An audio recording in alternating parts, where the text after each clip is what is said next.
Hello అండి, అందరికీ నమస్కారం. సమ్మర్ హీటు, ఎలక్షన్ హీటు ఈ రెండు ఒకదాంతో ఒకటి పోటీ పడుతున్నాయా అనిపిస్తున్న ఈ తరుణంలో ఆ హీట్ని మరింత పెంచడానికి 10 ఏళ్ల తర్వాత వస్తున్న సీక్వెల్ అయినప్పటికీ కూడా చాలా హాట్గా మన ముందుకు ఒక సినిమా వస్తుంది అన్నమాట. సో ఇవాళ ఆ సినిమా గురించి మనం చాలా హాట్ డిస్కషన్ కూడా పెట్టబోతున్నాము. బట్ దానికంటే ముందు టీమ్ని, అందులో మరీ ముఖ్యంగా ఒక వ్యక్తిని మనం స్పెషల్గా పలకరించాలి. ఒక్క నిమిషం అండి. ఫస్ట్ ఆఫ్ ఆల్ పోకిరి సినిమాలో డైలాగ్ లాగా ఒక్క నిమిషం మిమ్మల్ని చూడాలండి. 6 ఏళ్ల గ్యాప్లో సినీ అభిమానులు మీ మీద మిస్సింగ్ కంప్లైంట్ ఇద్దాం అనుకున్నారు. ఏమైపోయారు, ఏం జరిగింది? అలా ఏం లేదండి. I just wanted to do something ఇంకా ఎక్సైటింగ్గా చేయాలని చెప్పి I took a break. 2 years అనుకున్నాను, then covid happen. So that got delayed. And but ఈ గ్యాప్లో కూడా we finished for the next 2-3 years తగ్గ స్క్రిప్ట్స్ రెడీగా అయితే ఉన్నాయి. ఓ, సో ఈ రాబోయే కాలంలో అయితే ఇంకా అసలు గ్యాప్ లేదు. అఫ్ కోర్స్ ఈ ప్రతినిధి 2 మేము ఈగర్గా వెయిట్ చేస్తున్న టైంలో సుందరాకాండ కూడా వచ్చేసిందంటే మాకు అర్థమైంది, మీ వేగం మాకు అర్థమైంది.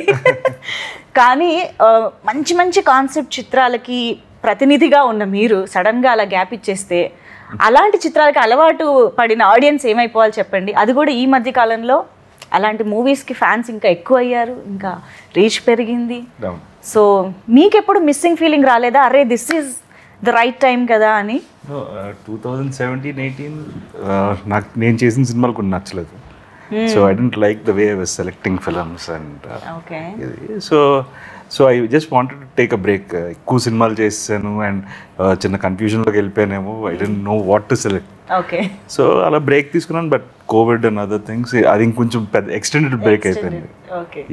సో స్టార్టింగ్ నారా రోహిత్ గారి ఫ్యాన్స్ ప్రతినిధిగా నేను కొన్ని క్వశ్చన్స్ ఇంకా అడిగాల్సి వచ్చిందనమాట, క్యూరియాసిటీ ఆపుకోలేక.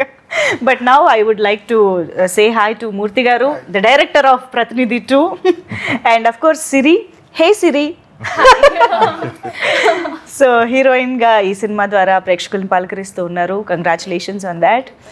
సో ప్రతినిధి 2 కొన్ని నెలల క్రితం మూర్తి గారు ఒక వేదిక పైన ఇలాగా ప్రతినిధి 2 నారా రోహిత్ గారు హీరోగా నేను డైరెక్షన్ చేస్తున్నాను అనగానే పెద్ద సెన్సేషన్ అయిపోయింది ఆ న్యూస్.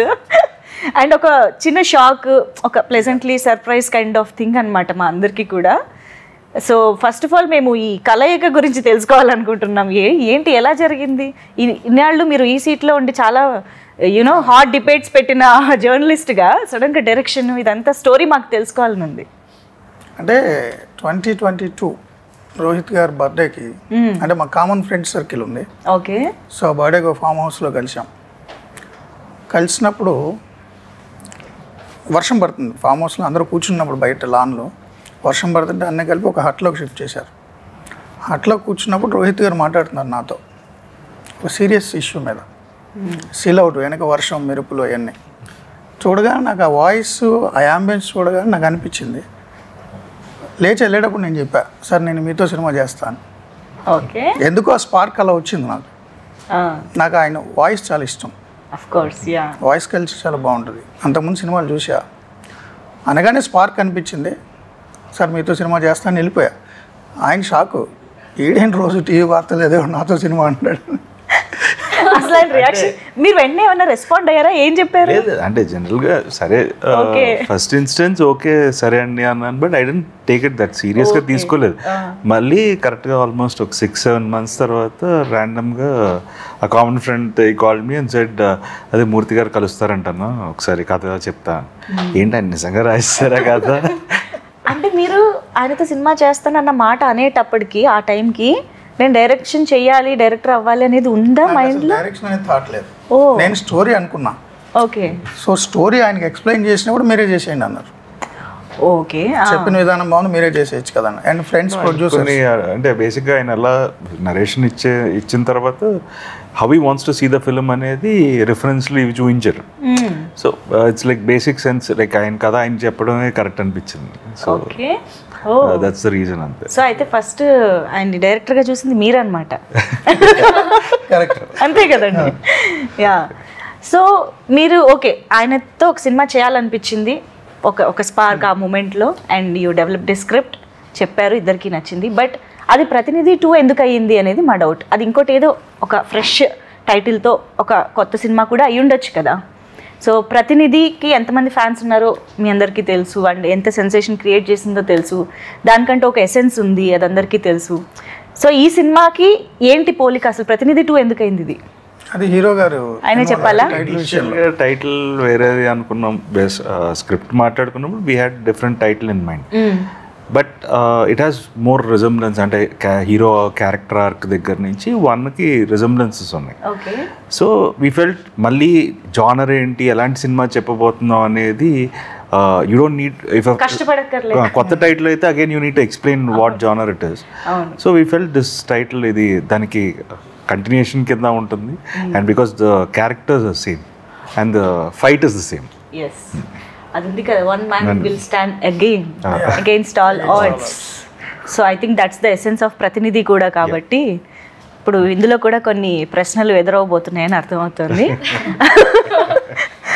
అంటే అప్పుడు ప్రతినిధి వచ్చినప్పుడు అవి చాలా చిన్న ప్రశ్నలు లేదా చిల్లర ప్రశ్నలు అని అనిపించినా అవి ఎంత పెద్ద విషయాలు అనేది మీరు ఒక లైమ్ లైట్లోకి తీసుకొచ్చి డిస్కస్ చేసి చెప్పడం జరిగింది. అది మమ్మల్ని చాలా అమ్యూజ్ చేసింది ఆ టైంలో. సో ఈ టైంలో అది కూడా April 25న ఎలక్షన్స్కి దగ్గరగా రిలీజ్ అవుతున్నటువంటి సినిమాగా ఈ ప్రశ్నలు వినడం అనేది ఇంకా చాలా యూనో ఇంట్రెస్టింగ్గా ఉండబోతుందని అనిపిస్తుంది. What is this timing, plan చేశారా? No, actually, Jan ending election. See, this film, these kind of films, you need a season. Prati cinema ko season anedi untundi. So this film, probably this is the right season. Okay. See the elections, the momentum, the thought process. Janaldi, I feel this is the right space for the film to come. And coincidentally, we initially thought of releasing Jan 25th, but kunni shooting delays ivanni we had to take more time. So danvalla it came exactly on the same day, April 25th 2014 Pratinidhi release ayindi. 10 years later this is releasing. Same date. Same date. Oh, it's the same date. Okay, date observe చేయలేదు. Okay. Same date. Wow, okay. So it's coincidence. అలా కుదిరింది అంటున్నారా? Okay. So మూర్తి గారు ఒక wonderful జర్నలిస్ట్గా already మీరు చేసే hot డిబేట్స్కి, మీరు ఇచ్చే స్టేట్మెంట్స్కి అన్నిటికీ ఎంతమంది ఫ్యాన్స్ ఉన్నారో అంతే at the same time controversies కూడా వస్తూనే ఉంటాయి. ఆల్మోస్ట్ థ్రెట్ కాల్స్ దాకా కూడా వెళ్ళిపోయిన సందర్భాలు ఉన్నాయి. సో అవన్నీ సరిపోలేదా అండి? మళ్ళీ ఒక సినిమాలో కూడా ఇలాంటి కాంట్రవర్సీస్ డిస్కస్ చేయాలని ఎలా అలవాటు అయిపోయినాయి? స్మాల్ స్క్రీన్ కొంచెం హ్యూజ్ బిగ్ స్క్రీన్ మీద చూద్దాం కాంట్రవర్సీస్ అని. సో అలవాటు పడ్డ ప్రాణం కదా, ఓకే ఆగదు. ఓకే. సో దీనికి ఏమన్నా ప్రిపేర్డ్గా ఉన్నారా, ఎక్స్పెక్ట్ చేస్తున్నారా? అసలు ఏంటి, ఎలాంటి అసలు కాంట్రవర్సీస్ అనేవి పాయింట్అవుట్ చేయబడతాయి అంటారా రిలీజ్ తర్వాత? సినిమా అనేది నా టేక్ అండి. ఒక జర్నలిస్ట్ పర్స్పెక్టివ్లో పాలిటిక్స్ ఎలా ఉన్నాయి అనేది నా టేక్ అది. సో అది కాంట్రవర్సీ అవుతుందా అవదా అనేది చూసే వాళ్ళని బట్టి ఉంటుంది. నేనేమి ఎక్స్పెక్ట్ చేయను, నేనేమి హర్ట్ అవ్వను, నేనేం రియాక్ట్ అవ్వను. సో నా టేక్ అది. సినిమా వదులుతున్నా తెర మీద చూస్తారు జనాలు, వాళ్ళ టేక్ ఏంటనేది చూద్దాం. ఓకే. అంటే మీరు నారా రోహిత్ గారు కలిసి ఒక పాలిటిక్స్కి సంబంధించిన ఒక పర్స్పెక్టివ్ ఆర్ ఎలక్షన్ సిచ్యువేషన్, ఓటుకి ఉండే పవర్, వీటన్నిటిని డిస్కస్ చేస్తున్నారు అని అంటే ఆబ్వియస్గా ఒక పార్టీకి మీరు ఫేవర్గా చెప్తున్నారు లేదా ఎవరినైనా టార్గెట్ చేశారా, ఇలాంటి క్వశ్చన్సే ఎక్కువగా వస్తూ ఉంటాయి. సో మీరు ఎవరినైనా టార్గెట్ చేశారా ఈ సినిమా? నేను ఆడియన్స్ని టార్గెట్ చేశాను. ఓకే. నాకు పొలిటికల్ పార్టీలు, లీడర్లు, ఇది ఒక ప్రాపగాండా మూవీ కాదు, ఫక్త్ commercial movie. Okay. Perfect political thriller జానర్లో ఉంటుంది. నా టార్గెట్ ఆడియన్సే. ఓకే. బట్ మేము చూసిన టీజర్ ట్రైలర్ని బట్టి చూస్తే నిజంగానే కమర్షియల్ ఎలిమెంట్స్ బాగా కనిపించాయి. అంటే ఏదైతే మేము టాపిక్స్ గురించి మాట్లాడుతున్నామో అది కాకుండా ఒక మంచి సాంగ్, స్టెప్పులు వేశారు చాలా రోజుల తర్వాత, ఇంట్రొడక్షన్ కదా. అంటే లిరిక్స్లో మంచి డెప్త్ వినిపిస్తుంది, కనిపిస్తుంది. At the same time screen పైన స్టెప్పులు కూడా కనిపిస్తున్నాయి, కమర్షియాలిటీ. జస్ట్ అంటే యూ నీడ్ ఎలిమెంట్స్, థియేట్రికల్ ఎక్స్పీరియన్స్కి you need few elements. Story telling ఎంత కొత్తగానే చెప్పచ్చు, అవును, but they'll be a certain sector of audience, వాళ్ళకి కావాల్సిన వాళ్ళకి ఇవ్వాలి.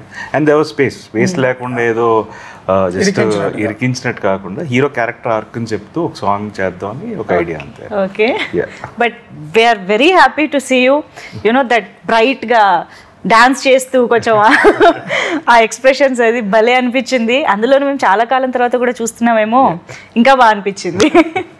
సో నారా రోహిత్ గారి సినిమాల్లో ఏ క్యారెక్టర్ వేస్ట్గా ఉండదు, అందులోనూ హీరోయిన్కి అసలే అలా అంటే డెఫినెట్గా ఒక ఇంపార్టెన్స్ ఉన్న రోల్స్ ఎప్పుడూ ఉంటాయి ప్రతి సినిమాల్లోనూ.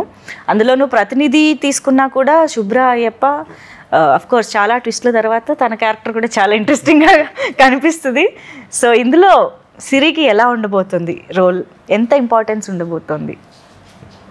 అది మన డైరెక్టర్ అంటే ఎంత రివీల్ చేయాలో చెప్పలేదు. No, it is important course. Yes, చాలా బాగా అనిపించింది చేయడం. అంటే నేను అనుకున్న దానికంటే చాలా డిఫరెంట్గా ఉంది. అంటే నేను యాజ్ అ హీరోయిన్గా ఎంట్రీ అవుతున్నప్పుడు మనం వి ఆల్వేస్ థింక్ క్యూట్గా బబ్లీగా ఉన్న రోల్స్ చేయాలని కదా, but it's like opposite to me. Yeah మీరు అదేం చూడరు movie, very strict. So true to the character. Yes yes. ఏంటి అసలు క్యారెక్టరైజేషన్ ఏంటి? సీఎం దగ్గర సిఎస్ఓ, ఐ మీన్ ఆయన్ని చూస్తూ చెప్పండి, ఆయన ఎక్కడ ఆపమని ఎక్స్పెక్ట్ చేస్తారు. అలా ఏం కాదు, చెప్పండి. సీఎం గారి దగ్గర సిఎస్ఓ, ఓఎస్డి. యా యా, చాలా బిగ్ రెస్పాన్సిబిలిటీ కదా, చాలా ఇంపార్టెన్స్ ఉంది. రైట్. అంటే ట్రైలర్ లో మాకు పెద్దగా తెలియలేదంటే ఏమైనా దాచిపెట్టారేమో అని. అంతే కదా, మా ఇంట్లో కూడా అంటున్నారు ఏంటి తిరుపతిలాగా వచ్చేసి కదా. యా, కూడా అలాగే ఉంటుంది క్యారెక్టర్, కానీ ఆ మెరుపు చాలా పవర్ఫుల్ గా ఉంటుంది. డిఫైన్ చేసేసాం మనం క్యారెక్టర్ ని. బట్ ఫస్ట్ సినిమా అనగానే కొంచెం అది ఉంటుంది కదా, ఎప్పుడెప్పుడు చూసుకుంటామా స్క్రీన్ పైన. ఇప్పటికి నాకు నర్వస్ గా ఉంది. ఐ మీన్ 25th అంటే నాట్ ఈవెన్ 10 days కదా, very nervous. Okay, so Nara Rohit గారు ప్రతినిధి 2 అంటే మాకు మంచోడు సీను, ఆ క్యారెక్టరైజేషన్ యాక్చువల్లీ ప్రతినిధి అనగానే గుర్తొస్తుంది. ద వే మీరు ఆ సినిమాని అంటే చాలా సింపుల్ పాయింట్స్ లాగా అనిపించిన పేస్ ఉంటుంది, చాలా వెయిట్ ఉంటుంది, బట్ ప్రతి డైలాగ్ మీ గొంతులోంచి రావడం వల్ల చాలా ఇంపాక్ట్ఫుల్గా ఉంటుంది. సో ఈ సినిమాలో కూడా ఒక జర్నలిస్ట్గానే కనిపిస్తున్నారు అని అర్థమవుతుంది ట్రైలర్ అవి చూస్తే. How is it similar and yet different from Prathinidhi characterization and all? It's simple thing. It's like అదేంటంటే ఇట్స్ సిస్టమ్కి బయట నుంచి చేస్తాడు, questioning the system. First part ఇక్కడ సిస్టంలో ఉండి క్వశ్చన్ చేస్తుంటాడు. Okay, so that is a very small difference, but it is again ఏంటంటే సిస్టంలో ఉన్న లూప్ హోల్స్ని క్వశ్చన్ చేయడమే. That is like representative of the people, అంతే. రైట్. సో ఇందులో పేరు, ఇందులో యా ఓకే. మంచోడు సీను, మంచోడు చేయి. మంచోడు Seenu is like a name he uses దాంట్లో. సో కానీ అది దాంట్లో అసలు పేరు చెప్పం యాక్చువల్లీ. అవును, లాస్ట్ లో కూడా పేరు, ఒరిజినల్ పేరు తెలియదు. కామన్ మ్యాన్ అంటారు, నువ్వు ఎవరో పేరు చెప్పండి. అవును. సో మాకు ఇప్పుడు the hero, the protagonist of the film ఒక జర్నలిస్ట్ గా కొన్ని ప్రశ్నలు అడగబోతున్నారు, directed by a journalist. So మాకు చేయిలో మూర్తి గారు ఎంతవరకు కనిపించబోతున్నారు అంటారు? ఆల్మోస్ట్ 50-60%. అంటే యాక్చువల్లీ ఇది కలం వీరులు, కలంతో యుద్ధం చేసే వాళ్ళకి ఈ సినిమా అంకితం అండి. మూర్తి ఒకడే కాదు, ప్రతి జర్నలిస్టు, ఆనెస్ట్ జర్నలిస్టు లేకపోతే కరప్ట్ జర్నలిస్టులు ఇవన్నీ కరెక్ట్ కాదు. ఎందుకంటే ఇన్నేళ్ల జర్నలిజం సర్వీస్లో ఒక్కరోజున ఆనెస్ట్గా ఉంటాడు ఏ జర్నలిస్ట్ అయినా. ఆ ఒక్కరోజు జర్నలిస్ట్ కూడా నా సినిమా అంకితం. జర్నలిజం అంటే నడుస్తున్న జర్నలిజం, ఒక 2 కాళ్ళు చేతులు కళ్ళుతో ఒక మనిషి రూపంలో ఒక జర్నలిజం నడిస్తే ఎలా ఉంటుంది అనేది సో టీవీ5 మీరు ప్రతినిధి 1లో ప్రశ్నలు అడుగుతాడు అవును హీరో, ఈ సినిమాలో హీరోయే పెద్ద ప్రశ్న, చాలా పెద్ద ప్రశ్న. ఓకే, అంటే అంత మిస్టీరియస్గా అంటే మీరు ప్రొటగానిస్టా యాంటగానిస్టా కూడా ఎండ్లో చూడాలి. ఓ ఓకే. కానీ ట్రైలర్లో కానీ ఈవెన్ టీజర్లో వచ్చిన ఒక డైలాగు, టీజర్లో లాస్ట్లో వచ్చిన డైలాగు, ట్రైలర్లో లాస్ట్లో వచ్చిన డైలాగ్, రెండు ఎంత థాట్ ప్రొవోకింగ్గా ఉన్నాయంటే మేము టీజర్ అయిపోయిన తర్వాత కూడా కాసేపు అలా ఉన్నామన్నమాట, ఆ మూడ్లో, ఆ క్వశ్చన్కి లేకపోతే ఆ చెప్పిన డైలాగ్కి. అలా ఎంత థాట్ ప్రొవోకింగ్గా లేదా ఎంత ఇంపాక్ట్ఫుల్గా ఈ సినిమా ఉండబోతోంది, అది కూడా ఈ ఎలక్షన్స్ మీద ఎంత ఇంపాక్ట్ చూపించబోతోందని మీరు అనుకుంటున్నారు? Mainly the voting percentage is very important, good or bad. Right. See, ఎవరికి వేస్తున్నారు అనేది అది that is their choice, it is a personal opinion. దాన్ని ఎవరు క్వశ్చన్ చేయడానికి లేదు. ఇది బట్ వెళ్ళి ఓట్ వేయడం అనేది చాలా ఇంపార్టెంట్ అనేది, దట్స్ వాట్ ఐ ఫీల్. ఎందుకంటే మనం వేయకపోవడం వల్ల కూడా ఇంకొకరు గెలుస్తారు. That might be also a problem. So silence of అది సడన్గా మేధావి మౌనం, అది సడన్గా గుర్తు. So that is why we had that scene. So అదే చెప్తాం బేసిక్గా, that scene has come out well also. It's a monologue, పెద్ద మోనోలాగ్ అది. So it is directing the audience, వాళ్ళకి చెప్తుంటాడు. So I feel that is very important and that discussion is good actually. Wow.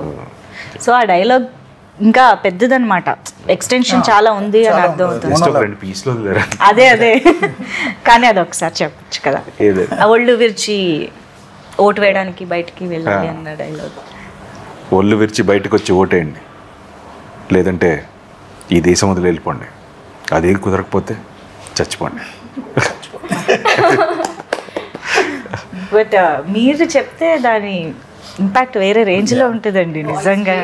That voice and the dialogue delivery in a subtle way but very impactful. So I think that is your speciality definitely. ఈ పాటికే మీకు బోల్డ్ అని compliments కొన్ని సంవత్సరాలుగా వస్తూనే ఉన్నాయి దీని మీద. Definitely yeah. అండ్ ఇంత మంచి యాక్టర్, అంత మంచి డైలాగ్ డెలివరీ. అండ్ మీరు ఇందాక కూడా చెప్పారు ఆయనలో ఫస్ట్ మీకు నచ్చిన క్వాలిటీయే దట్ డైలాగ్ డెలివరీ. దాని గురించి 2-3 సార్లు హీరో గారు అలిగారు కూడా. ఎందుకు? మీ వాయిస్ నాకు ఇష్టం 2-3 సార్లు అంటే అది తప్ప ఇంకేం ఇష్టం లేదా అన్న. ఇంకేముందా అని ఎందుకు అలిగారు? అదే కదా. సో మిమ్మల్ని కూడా అంటారు లాస్ట్లో అన్నిసార్లు వాయిస్ బాగుందండి. ఇంకా నేను ఆపేస్తా. ఫస్ట్ ఫిల్మ్కి ఆ ఇబ్బంది ఉండేది. అవునా? అదేంటి వాయిస్ అంటారు, మనం ఏం చేయలేదా అనే ఫీలింగ్ ఉండేది. But after that's also part of me అనేది రియలైజేషన్. ఆఫ్ కోర్స్, అంటే ప్రతి ఒక్కళ్ళలోనే ఏదో ఒకటి హైలైట్ గా స్పెషల్ గా కనిపిస్తూ ఉంటుంది కాబట్టి. అంటే జర్నలిస్ట్ అనేవాడు ప్రజల గొంతు, అవును, voice of the people. Right. So ప్రజల గొంతుగా ఉన్నవాడు ప్రజలకు సంబంధించిన ఇష్యూ వినిపించేటప్పుడు ఆ వాయిస్ బేస్ అంటే అతను చెప్తే వినేలాగా ఉండాలి. సరే నేనేదో అరుస్తుంటా అనుకున్నాను, అది బొంగురు గొంతు, బట్ వింటున్నారు. బట్ ఇది సినిమాటిక్ కాబట్టి కొంచెం మంచి వాయిస్ ఉన్న వ్యక్తి కావాలి, మంచి పెర్ఫార్మర్ కావాలని చూసుకున్నా. అంటే నిజంగానే మీరు 1947 దేశానికి స్వాతంత్రం వచ్చిన దగ్గర నుంచి ఫస్ట్ జనరల్ ఎలక్షన్ 1952 నుంచి ఇప్పటివరకు చూస్తే యావరేజ్న పంచాయతీ నుంచి పార్లమెంట్ వరకు చూస్తే యావరేజ్న 60% పైన పోల్ కాల. 40% మంది ఓటింగ్ బయట ఉంటున్నారు. కానీ వీళ్ళు బాగా చదువుకున్నవాళ్ళు, బాగా నాలెడ్జ్ ఉన్నవాళ్ళు, సొసైటీకి ట్యాక్స్ పేయర్స్. సొసైటీలో ఏం జరుగుతుందో డిసైడ్ చేస్తారు రోజు. ప్రతిరోజు మీరు పార్కుల్లో వాకింగ్ చేస్తే సొసైటీ గురించి బాధపడిపోయేది వీళ్ళే. బట్ ఈ 40% మంది ఓటుకు మాత్రం వెళ్ళరు. లాంగ్ వీకెండ్ కదా అని ఎక్కడికో పోతారు. అదే పల్లెల్లో చూడండి, మీరు ఓటు వేయడానికి బూత్కి వెళ్ళేసరికి ఎవరైనా దొంగ ఓటు వేస్తారనుకో, నేను చచ్చిపోయాను అనుకుంటున్నావా, ఓటర్ల జాబితాలో నా పేరు లేదా, నేను చచ్చిన శవం కింద లెక్క అని కూడా పడతారు. అందుకనే అన్నది, మీరు దేశానికి భారం ఓటు వేయకపోతే దేశం వదిలి వెళ్ళిపోండి, లేదంటే చచ్చిపోండి. కొంచెం హార్ష్గా ఉంటుంది కానీ నిజంగానే ఈ దేశాన్ని డిసైడ్ చేసేది ప్రజలు. రాచరికంలో లేం కదా. సో ప్రజలు డిసైడ్ చేయాలి ఎవడు పాలించాలి అనేది. అంత గొప్ప యాక్టివిటీని పక్కన పడేసి ఏదో పెద్ద పనులు ఉన్నట్టు ఏదో ఒకటి చేస్తా తిరుగుతా, మళ్ళీ అది అయిపోగానే 4 సంవత్సరాలు 364 రోజులు తెగ తిడుతుంటాడు పాలకుల్ని. అరే నువ్వు డిసైడ్ చేయలేదు కదా, నువ్వేనో తిడతావు. సో ఆ డైలాగ్ హీరో గారు చెప్పేది అదే, రాజకీయాలు నాకెందుకని నువ్వు వదిలేస్తావు, కానీ నీకు రాజకీయాలు కావాలా, రాజకీయాలకు నువ్వు కావాలి, నువ్వు వద్దు అనుకున్నా నీ మీద ఎక్కువ కూర్చుంటాడు వాడు. ఆ కాన్సెప్ట్ తప్పదు కదా. ఇప్పుడు మీరు ఇక్కడికి రావాలన్నా ఏ రూట్లో రావాలి, ఎలా రావాలి, ట్రాఫిక్ రూల్స్ ఏంటి, అవును, బైక్ మీద హెల్మెట్ పెట్టుకోవాలా పెట్టుకోవద్దా అన్ని డిసైడ్ చేసేది పాలకవర్గం. రోడ్లు ఎలా ఉంటాయి, ఎంత ట్యాక్స్ కట్టాలి, ఏం చేయాలి, మీ పిల్లలు ఏ మీడియంలో చదవాలి, అవును, మీరు అవునన్నా కాదన్నా మిమ్మల్ని డిసైడ్ చేసేది మీరు ఓటు వేయకుండా వదిలేసినోడే. రైట్, సో అలాంటప్పుడు నువ్వు ఓటు వేసుకోవాలి కదా. ఎవరికైనా వేసుకో, పార్టీలతో నాకు పనిలే. ఆ పార్టీ ఈ పార్టీ, ఈ స్టేట్ ఆ స్టేట్ సంబంధమే లేదు. ఇట్స్ వెరీ పవర్ఫుల్ పవర్ మన చేతిలో ఉంది యాక్చువల్గా. సో యాక్చువల్గా ఓట్ అనేది ఎంత పవర్ఫుల్, ఎంత ఇంపార్టెంట్, బయటకు వచ్చి ఓటు వేయడం ఎంత ఇంపార్టెంట్ అనేది డిస్కస్ చేస్తున్నారు. ఎట్ ద సేమ్ టైం ఎవరికి వేయాలి అనేది ఏమైనా డైరెక్షన్ చేస్తున్నట్టుగా ఈ సినిమా ఉంటుందా? సంబంధం లేదండి, అది వాళ్ళ ఇష్టం. మీరు చెప్తే సినిమాలో చెప్తే ఎవరు ఓట్లేరు. ఓకే, సినిమాలో చెప్తే ఓట్లు వేస్తే ప్రతి ఎన్నిక ముందు చాలా సినిమాలు వస్తాయి, అవి డిసైడ్ చేయవు కదా. అవును, కానీ ఈ మధ్యకాలంలో వస్తున్నాయి కదా, అంటే పొలిటికల్ ఎజెండాతో వచ్చే సినిమాలు లాగా కనిపించేవి చాలా మటుకు ఈ మధ్య కాలంలో. అంతే అంటారా? పీపుల్ ఆర్ అంటే ఒక 2 గంటల సినిమా డిసైడ్ చేసేలేదు, 5 ఏళ్ళు వాళ్ళు చూసింది it will be more impactful అంటారు. సి వీ కెన్ ఓన్లీ సినిమా అనేది we can only create a thought provoking thought అంతే. అంతకుమించి మనం కూడా ఏం చేయలేం. సో ఇప్పుడు ఓటు గురించి మనం మాట్లాడినప్పుడు అవును నిజమే కదా అనుకుంటే చాలు, సో అక్కడ వరకు ఉంటే చాలు, అంతకుమించి సినిమా అనేది ఏం చేయాల్సిన అవసరం. వాళ్ళ ఆలోచన వస్తే చాలు. సినిమా ఇంపాక్ట్ చూపిస్తుంది, బట్ దాన్ని ఏ స్థాయికి తీసుకెళ్తానని వాళ్ళ ఇష్టం. ఓకే, శంకరాభరణం సినిమా వచ్చినప్పుడు చాలా మంది మ్యూజిక్ స్కూల్స్లో జాయిన్ అయిపోయారు. అది 10 రోజులు 15 రోజులు నాకు తెలియదు. స్వర్ణకాంలో వచ్చినప్పుడు గజలు కొనుక్కొని అందరూ జాయిన్ అయిపోయారు. ఆ తర్వాత ఎంతమంది పర్సూ చేశారో నాకు తెలియదు, బట్ ఒక సీడ్ అయితే వేస్తుంది సినిమా. ట్రూ. అవును, యా. అండ్ ట్రైలర్లో వచ్చిన లాస్ట్ డైలాగ్ వాడిక ఎవరికి వేస్తున్నారు అనేది, అది కూడా వినాలని ఉందండి. స్టార్టింగ్ 5 సంవత్సరాలు కూర్చుంటే కాదనుకున్నా ఎత్తుని కూర్చునేది వాడే, నువ్వు ఓటైన వాడే. Take off గుర్తురాలి. 5 సంవత్సరాల నుంచి టేక్ ఆఫ్ వస్తుంది యాక్చువల్లీ. 5 సంవత్సరాలు నువ్వు వెయిట్ పైన 5 సంవత్సరాలు నీ నెత్తినెక్కిన కూర్చున్నది ఆడే. డిసైడ్ చేసుకో నీకు ఎవరు కావాలో, డిసైడ్ చేసుకో నిన్ను ఎవరు పరిపాలించాలి అనేది సెన్స్లో ఉంటుంది. Actually that clears this doubt అనుకుంటా. ఎవరికి వేయాలన్నది కాదు, ఓటు వేయాలి అనేది మీరు చెప్పాలనుకుంటున్నారు అనేది. యా, నేను అక్కడ కూర్చుంటే మీ మనసులో ఏదో అడుగుదాం అనుకుంటున్నారు, అడగట్లేదు కదా.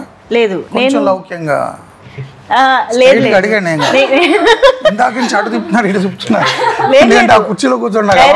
డైరెక్ట్ గా అడగడానికి కూడా నాకు ఒక క్వశ్చన్ ఉంది.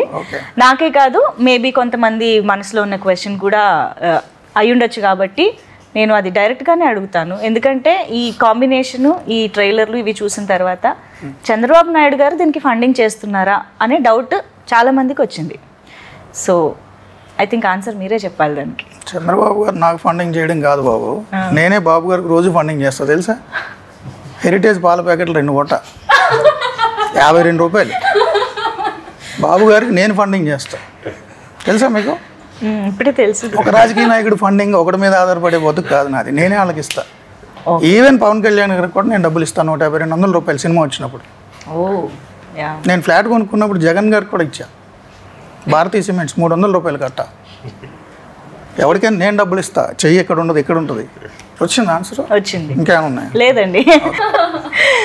అండ్ ఇంకొక ఇంట్రెస్టింగ్ డౌట్ కూడా ఉంది. ఏంటి అంటే ఎస్పెషల్గా ట్రైలర్ చూసిన తర్వాత అండ్ ఇందాక నేను అడిగిన ఆ డైలాగ్ చెప్తున్నప్పుడు చూసినప్పుడు కూడా ఇక్కడ ఒక బ్యాండేడ్ ఉండడం జరిగింది హీరోకి, పోస్టర్లో కూడా కనిపిస్తుంది. సో అంటే రీసెంట్గానే సీఎం గారికి కూడా ఒక అటాక్ జరగడం మనం చూసాము రాయితోటి. సో అంటే మీరు ఆ షార్ట్ ఈ ఇన్సిడెంట్ జరిగిన తర్వాత ఏమైనా తీసారా, లేకపోతే ముందే చేయడం జరిగిందా? ఏమన్నా రియల్ ఇన్సిడెంట్కి హీరోకి రైట్ ఐ పైన ఉంటుంది, ఓ అక్కడ సీఎం గారికి లెఫ్ట్ ఐ పైన ఉంటుంది, అది తేడా. ఓకే, ఒకే కన్ను అయితే కాదు టార్గెట్. ఇంకొకటి ఏంటంటే మీరు టీజర్ చూశారు కదా, అవును, టీజర్లో కూడా హీరో గారికి కంటి మీద దెబ్బ ఉంటుంది. ఓకే, అంటే సీఎం గారికి అటాక్ జరగడానికి ముందే షూట్ అయింది. ఓకే. సో రాజకీయ నాయకుల మీద రాళ్ళు వేయడం కరెక్ట్ కాదు అని చెప్తున్న జర్నలిస్ట్ మీద కూడా రాళ్ళు వేశారు. సో ఇన్సిడెంట్ నేను ముందు ఊహించానని మీరు అనుకోవద్దు ప్లీజ్. ఓకే. రాళ్ళు పడడం సహజం. ఇప్పుడు నా మీద కూడా చాలా రాళ్ళు పడతాయి ఈ సినిమా చూసి. ప్రిపేర్డ్. ఓకే. అంటే డైరెక్ట్ గులకరాళ్ళు కాదు, ఏవైనా మాటలైనా అవ్వచ్చు. ఓకే. సో కాస్త రిలాక్స్డ్గా మనం మాట్లాడుకుందాం కాసేపు. సిరి, సో ఐఎమ్ ష్యూర్ ఒక తెలుగు అమ్మాయిగా నారా రోహిత్ గారి సినిమాలు చూస్తూనే ఉండుంటారు since so many years. So what was your reaction? అంటే నారా రోహిత్ గారు హీరోగా మేము చేస్తున్న సినిమాలో మీకు అన్నప్పుడు హౌ వాజ్ ఇట్? నాకు ఆయన సోలో మూవీ చాలా ఇష్టం కదా. యా సాంగ్స్ నాకంటే మా ఇంట్లో అక్క అయితే దట్ మరుమల్లెల సాంగ్ ఉంటుంది కదా, షీ కీప్స్ ఆన్ లిజనింగ్ అనమాట. ఓకే. సో నేను చూసినప్పుడు కూడా అబ్బా ఎంత అమాయకంగా ఉన్నారు, ఎంత బాగున్నారు అనిపించేది బయట కూడా. అండ్ దెన్ సోలో మూవీ చూసినప్పుడు ఎవరికైనా అనిపిస్తుంది కదా ఫ్యామిలీలో కూర్చొని చూస్తున్నప్పుడు. అంటే అడిగే క్వశ్చన్ ఏంటంటే సెట్లోకి వచ్చిన తర్వాత కూడా అంత అమాయకంగా అనిపించారా? సెట్లో సోలోలో నేను మీకు హెల్ప్ చేస్తాను. No we became like very good friends కదండి. కాదంటారు అమ్మాయికులు అంటే he knows, I mean no అమ్మాయికులు కాదు, ఇబ్బంది పడుతుంది అంటే అప్పుడు అమాయకులు ఇప్పుడు కాదంటున్నారు. అంటే ఇప్పుడు లౌక్యం తెలుస్తుంది. వర్డ్ ప్లే జరుగుతుంది. లౌక్యం అంటే ఏంటండి? నిజంగా తెలియక అడిగారా? నిజంగా తెలియకనే అడిగాను. మీకు అర్థమవుతుంది ఇప్పుడు ఎవరు ఇన్నోసెంట్ ఎవరు కాదు? అంటే నాకు కూడా ఇప్పుడు క్లారిటీ రావట్లేదు యాక్చువల్లీ. నిజంగా తెలియక అడిగారా? ఓకే ఓకే, అయితే నమ్ముతున్నా. Okay.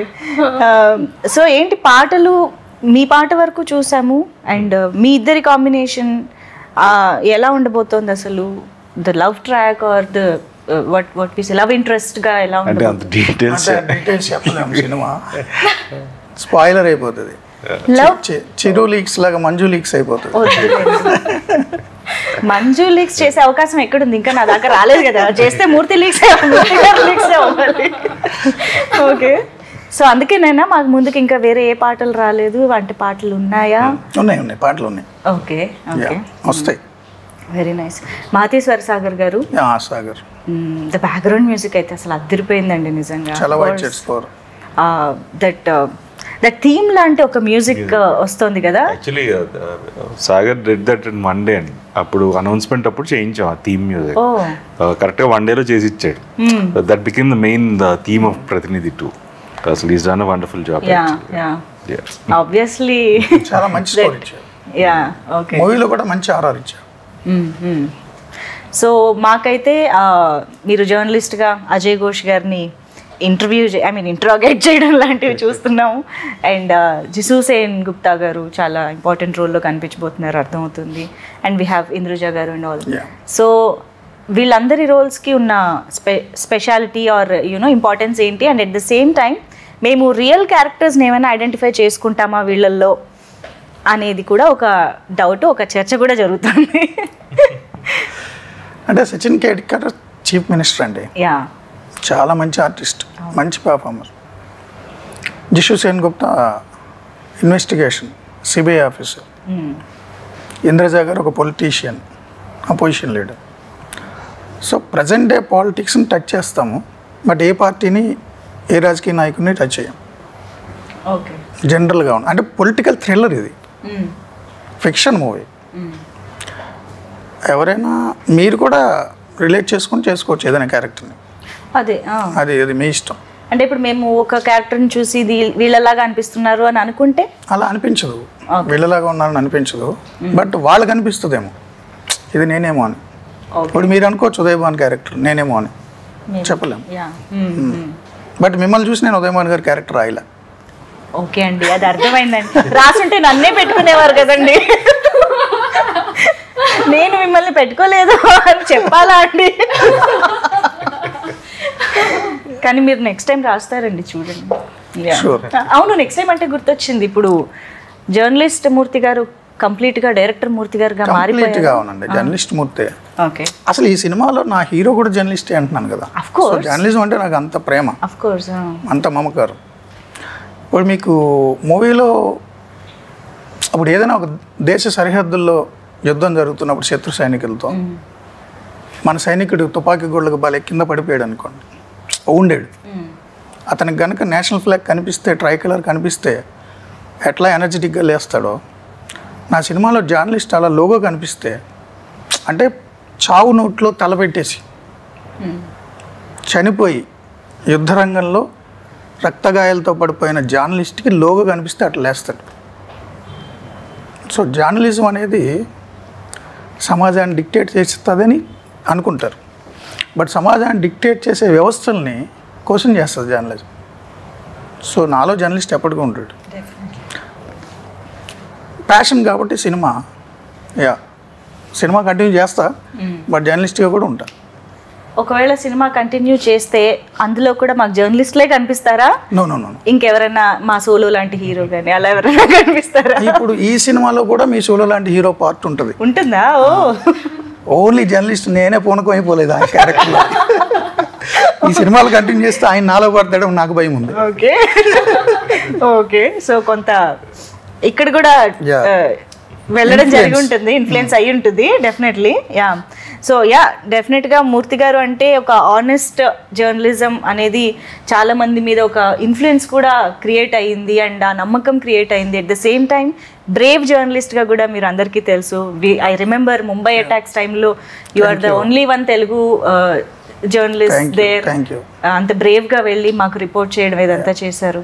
So I hope definitely అలాంటి క్వాలిటీస్ అన్నీ మా ఈ చైలో కూడా ఉంటాయి, అండ్ మేము థరోగా తను వేసే క్వశ్చన్స్ కానీ తను డిస్కస్ చేసే పాయింట్స్ కానీ మేము డెఫినెట్గా రిలేట్ అవుతాము అండ్ ఆలోచిస్తాం కూడా అని అనిపిస్తుంది. చేంజ్ చూసి చాలా మంది జర్నలిస్టులకు వస్తారని నా కోరిక. వావ్. చే క్యారెక్టర్ అలాంటిది. వావ్. అంటే ఇవాళ చేస్తే రేపటికి రెండు. ఇప్పుడు పుట్టుకి కారణం ఉండదండి. చాలామంది కారణ జన్మలు అంటారు, నేను నమ్మను అవన్నీ. పుట్టుకలో మన రోల్ ఏం లేదు, అమ్మ నాన్న ప్రేమ అంతే. పుట్టుకు కారణం లేదు, బట్ చావుకు మాత్రం కారణం ఉండాలి. అది సొసైటీ కోసం చచ్చిపోతే చాలా గ్రేట్. సో చేలో ఆ లక్షణాలన్నీ ఉంటాయి. సో ఒక్కడైనా జర్నలిజంలోకి వస్తే చేంజ్ చూసి హ్యాపీ, అచీవ్మెంట్. జర్నలిజంలోకి వచ్చిందా తెగదిట్టుకుంటే నేనేం చేయలేను. ఇదేం కర్మరా, ఆ సినిమా చూసి వచ్చేసానంటే అయ్యో అతని ఇష్టం. కానీ లేదు, మీరు ఒక ట్రూ జర్నలిస్ట్ క్వాలిటీస్ ఇందాక డిస్క్రైబ్ చేశారు చూసారా. సో అలాంటి వాళ్ళకి డెఫినెట్గా అలా ఫీలింగ్ రాదు. And Nara Rohit garu, what is your take away from this character or film? ఇంత డీప్ డిస్కషన్ ఉంది అండ్ వండర్ఫుల్ క్యారెక్టరైజేషన్ ఉంది. So what is your take away? No, అదే ఇందాక the vote thing is one of the main element అండి ఈ సినిమాలో చెప్పాలనుకుంటున్నాయి. So I felt at least 40 కాకుండా 42 మొన్న జరిగిన దానికంటే 0.01% పెరిగినా వీవ్ అచీవ్డ్ సంథింగ్ అనే feeling. Okay. At least 1% who realizes like లేదు మనం ఓటేయాలి అని రియలైజ్ అయితే చాలు. పర్సనల్లీ ఎనీథింగ్ యాక్టర్ నారా రోహిత్గా? నో, యాక్టర్గా ఐ డెంట్ ఫర్గెట్ యాక్టింగ్ అనే ఫీలింగ్ వచ్చింది. అవును, ఎగ్జాక్ట్గా ఎంత కాలం తర్వాత కెమెరా ముందుకెళ్ళారు? 5 years. But it was like normal first day after 5 years. అంటే I never left cinema. See, office లో కానీ like the 5 years also every day there was a discussion about script, అది ఎలా చేయాలి. Getting into a character అనేది ఒక process కదా. It is like someone who's already that character, you just see him and play it. That is very easy actually. Okay. See, you talk to this person. We almost used to meet, shoot start అయ్యే రోజు 1 month 1.5 months everyday కలిసేవాళ్ళం. So అదే మూర్తి గారితో అనేవాడిని, ఏమంటే మిమ్మల్ని బయటకి you have a different person, so ఆ క్యారెక్టర్లో కూడా అది బ్యాలెన్స్ చేద్దాం అని చెప్పి we change few scenes according to his outside person. So that ఏంటంటే it was not like what you appear on screen కదా, you have a different side to yourself. So even that we try to bring it. Okay. అయితే మాకైతే మీ ఇద్దరి combination పట్ల ఒక expectation ఉంది and ఒక excitement ఉంది. So we're eagerly waiting to watch the film on April 25th. So very near to elections. And మీరు ఏదైతే ఒక మంచి యునో ఇంపాక్ట్ క్రియేట్ చేయాలనుకుంటున్నారో ఓట్కి సంబంధించి, అది మాత్రం ఖచ్చితంగా రీచ్ అవ్వాలని మనస్ఫూర్తిగా కోరుకుంటున్నాను. And all the very best Siri to you two. Actually మీరు చెప్పండి జర్నలిజం గురించి కానీ ఆర్ ది ఎలక్షన్స్ టైం కానీ వాటి గురించి మీరేం చెప్తారు? What do you want to say about it? ఎందుకంటే మీరు ఎలాగో క్యారెక్టర్ గురించి ఎక్కువ మాట్లాడలేదు కదా. So I want your general opinion on this. General opinion అంటే we should vote actually. I mean డెఫినెట్గా ఓట్ చేయాలని మూవీలో చెప్పినట్టుగా వేస్తే ఐ మీన్ మనం వీ కెన్ చూస్ కదా. సో సినిమాలో కూడా అంతే మాట్లాడదు. అవునా? ఐ మీన్ యూస్ చేసుకోవడం ఇట్స్ గుడ్ అని నా ఒపీనియన్. లేదంటే డైలాగులు అంతే ఇచ్చారు. సినిమాలో హీరోయిన్ క్యారెక్టర్ పేరు సిరి, సిరి చందన. మీరు హే సిరి అన్నారు కదా. అవును. సో ఆ పేరు నేమ్ ఇట్ సెల్ఫ్ క్యారెక్టర్ ఆ సినిమాలో. సో నేను మన మొదటి సినిమాలో హీరోయిన్గా తెలుగు అమ్మాయికి ఇవ్వాలని అనుకున్నా. ఎందుకు ఎక్కడెక్కడి నుంచో తీసుకురావడం, డెసిషన్ అది తెలుగు అమ్మాయికి ఇవ్వాలి. సో హీరో గారితో మాట్లాడినప్పుడు కూడా అదే అన్నారు. ప్రొడ్యూసర్స్ అందరూ డిస్కస్ చేసి తెలుగు అమ్మాయికి ఇద్దాం అనుకున్నాం. సో నా టీం రెఫరెన్స్లు తీసుకొస్తున్నప్పుడు సిరి అని చూసా. క్యారెక్టర్ పేరు ఎంఐ కూడా సిరియే. సో అప్పుడు రీసెర్చ్ చేశా సోషల్ మీడియా ప్లాట్ఫామ్స్ మీద. సో హీరో గారు మేము అందరూ డిస్కస్ చేస్తే అమ్మాయి పర్ఫెక్ట్ అనిపించింది. కనెక్ట్ అయ్యి కూడా పెట్టుకుంటారు అంటే పర్ఫెక్ట్గా సింక్ అయింది ఆ క్యారెక్టర్లో. ఓకే. యాక్చువల్లీ నేను ఇంకొక క్వశ్చన్ కూడా మిమ్మల్ని అడగాలి. అంటే ఒక జర్నలిస్ట్గా ఒక పవర్ఫుల్ కలంతో మీరు మంచి కంటెంట్ అయితే రాస్తారు, డెఫినెట్గా అందులో ఇంట్రెస్ట్ క్రియేట్ చేయగలుగుతారు, అది మాకు తెలుసు. But direction is altogether a different thing. అందుకనే not every writer is a director, not every director is a writer కదా. సో అలాగా మీరు రాసిన దాన్ని డైరెక్షన్ పరంగా ఎగ్జిక్యూట్ చేసే దాంట్లో what are your challenges or the experience you got? అంటే హీరో గారు నాకు బాగా హెల్ప్ చేశారు. మీరు ఫస్ట్ ఆయన అడిగారు 5 ఏళ్ళ తర్వాత కెమెరా ముందు వచ్చిందేవారు. నా జీవితంలోనే మొదటిసారి కదా కెమెరా దగ్గరికి రావడం. అవును. సో దానికి సంబంధించి బాగా రీసెర్చ్ చేసాం, గ్రౌండ్ వర్క్ చేసాం. నేను అంతకుముందు 2-3 సినిమాలు యాక్ట్ చేశాను. అవును. సో యాక్ట్ చేసిన అనుభవం ఉంది. 24 క్రాఫ్ట్స్ ఏంటి అనేది, అండ్ హాలీవుడ్ పైన ఎలా ఏం జరుగుతుంది, ఎలా కోపంగా ఉండాలి, ఎవరిని తిట్టాలి, ఎవరిని తిట్టకూడదు, అవన్నీ డైరెక్టర్ ఎలా యాక్ట్ చేయాలి, సో అవన్నీ నేర్చుకుని వచ్చా. అన్నిటికంటే ద టీమ్ బేసికలీ ఆయన main core team is a good team. Nani కానీ లేకపోతే ఆర్ట్ డైరెక్టర్ కిరణ్ గారు కానీ ఎడిటర్ రవితేజ కానీ. సో మంచి టీమ్ అండి. నాని అయితే చాలా పర్ఫెక్ట్ లైటింగ్ చాలా బాగా చేస్తారు. అండ్ ఆర్ట్ డైరెక్టర్ గారు అయితే చాలా బాగా ఇచ్చారు. రవితేజ ఎడిటింగ్ చాలా కీ రోల్ ఈ సినిమా. చాలా హ్యాపెనింగ్ ఎడిటర్, చాలా హిట్ మూవీస్ కి మంచి టీం అందరూ. ఆల్ 24 క్రాఫ్ట్స్ వాళ్ళు చాలా మంచి టీం దొరికారు నాకు. అందుకని పని ఈజీ అయింది. So that helped you as a director. And ఆర్టిస్టులు హీరో గారు, జిషు సేన్ గుప్తా, సచిన్ కేడేకర్, గెస్ట్ రోల్లో ఇంద్రజ గారు, అజయ్ ఘోష్, పృథ్వీ, సప్తగిరి, ప్రవీణ్, చాలా మంచి టీం, మంచి ఆర్టిస్టులు, మంచి కాస్టింగ్. అందుకని నా పని సులువైంది. రఘుబాబు గారు అందరు ఉన్నారు, దినేష్ తేజ. అవును. అండ్ మూర్తి గారిలో ఒక కామెడీ టైమింగ్ కూడా ఉంటుంది. అక్కడక్కడ ఒక సెటైరికల్ పంచులు గట్రా వినిపిస్తూ ఉంటాయి.